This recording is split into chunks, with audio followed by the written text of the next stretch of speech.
So I just can't believe this is happening. Forget the PGA Tour. The real money in golf might not come from fairways and trophies, it comes from views, clicks, and viral content. A new generation of golfers has turned YouTube into their personal goldmine, earning more from cameras than from clubs. But here's the twist. It's not always the biggest channels or the flashiest trick shots pulling in the biggest paychecks. Behind the polished swings and friendly banter lies a business empire few fans ever see. YouTube golf has exploded into one of the most profitable niches on the internet. From Good to Bob Does Sports and Grant Horvat, creators are turning passion into paychecks and casual rounds into multi-million-dollar brands. But how much do they really make, and what separates the viral sensations from the true moguls of digital golf? Let's find out. For years, golf was a slow burn on television, buttoned up, rigid, and hard to access without a cable subscription. Then came YouTube. Out went the suits, in came the sneakers. Fans no longer needed a PGA broadcast to enjoy the sport. Now, they could watch 20-somethings joking around, launching trick shots, and playing high-stakes matches with nothing but a camera and charisma. This shift came at a pivotal moment. During the COVID-19 lockdowns, traditional tournaments paused. Fans, stuck at home, looked elsewhere, and YouTube's golf scene exploded. Channels that combined authenticity, humor, and real competition hit a nerve with viewers craving both entertainment and escape. Golf suddenly felt fun, spontaneous, and relatable. And as audiences flocked in, advertisers quickly followed. The appeal wasn't just about golf. It was about connection, seeing real people mess up, laugh, improve, and compete. The game felt more accessible, and for many, it was their first true introduction to the sport. At the heart of this digital movement is Good, a crew that turned casual matches into a full-blown business empire. Their rise was electric, millions of views a month, a die-hard fan base, and a vibe that made golf feel cool again. But their secret sauce wasn't just content, it was commerce. Good turned their merch line into a phenomenon. Limited edition drops sparked online frenzies, rivaling sneaker culture in hype and profitability. Some insiders estimate their apparel alone pulls in millions annually. But that's just one stream. Brand deals with heavyweights like Callaway added legitimacy and financial muscle. Multi-million-dollar partnerships cemented their place as more than entertainers, they were entrepreneurs. Still, all that success came at a price. With fame came tension. Internal disputes over contracts and compensation eventually led to high-profile exits. But even amid shakeups, the group's estimated value soared to somewhere between $10 and $15 million, a staggering figure for a collective born from a camera and a shared love of the game. And they're not done yet. From international tours to collaborations with pro players, Good continues to evolve beyond YouTube, positioning themselves as a media brand that transcends the platform. Grant Horvat's departure from Good left fans reeling. Why walk away from the hottest channel in golf? For Grant, it came down to ownership. Sharing revenue across 6 people meant sacrificing control and profit. Going solo gave him both. He wasted no time capitalizing. TaylorMade came calling, offering a deal that elevated his brand instantly. His YouTube channel gained traction, fueled by a mix of clean visuals, coaching content, and steady uploads. In just a couple of years, Grant built a business around himself with an estimated net worth between $1 and $2 million. Independence wasn't just a risk, it was a launch pad. Micah Morris made a similar move, though with less public drama.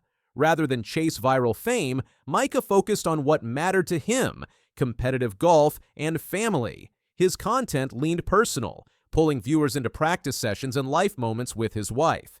That relatability turned casual viewers into loyal supporters. Brands took notice.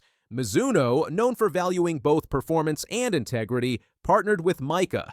Though his net worth hovers around $1 million, his brand has long-term potential. And with talks of a family-focused content spin-off, his audience and income are likely to grow.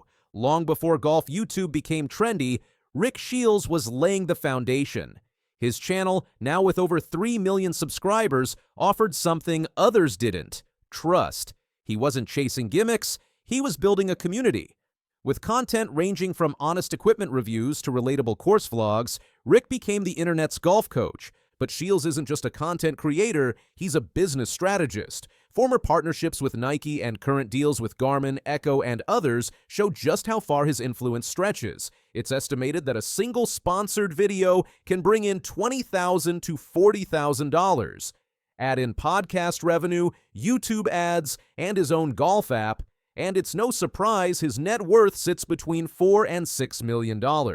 And he did it all without ever straying from his roots, consistent, credible, and connected to the everyday golfer. What's more, Rick continues to innovate, offering digital products, engaging in multi-platform content strategies, and remaining deeply involved in the golf education space. Bryson DeChambeau already had golf's attention with his physics-driven approach and U.S. Open title. Then came the LIV golf deal, rumored to be worth over $100 million. Most thought he was set for life, but Bryson had bigger plans. He launched a YouTube channel, not as a hobby, but as a platform. Collaborating with creators like Good, he shed the serious tour persona and let fans see the fun side. Trick shots, locker room banter, behind-the-scenes science. The content clicked, and while the ad revenue is pocket change compared to LEV payouts, the strategic value is massive. Bryson now controls his own narrative. He reaches fans directly. He's both a pro and a personality. Insiders even speculate that his YouTube presence factored into LIV's decision to invest so heavily in him. In short, Bryson isn't just competing on tour, he's competing for attention and winning. What if golf wasn't about breaking 75, but about breaking down laughing? That's the formula behind Bob Does Sports. What started as a few friends goofing off with a camera turned into one of YouTube's fastest-growing golf brands.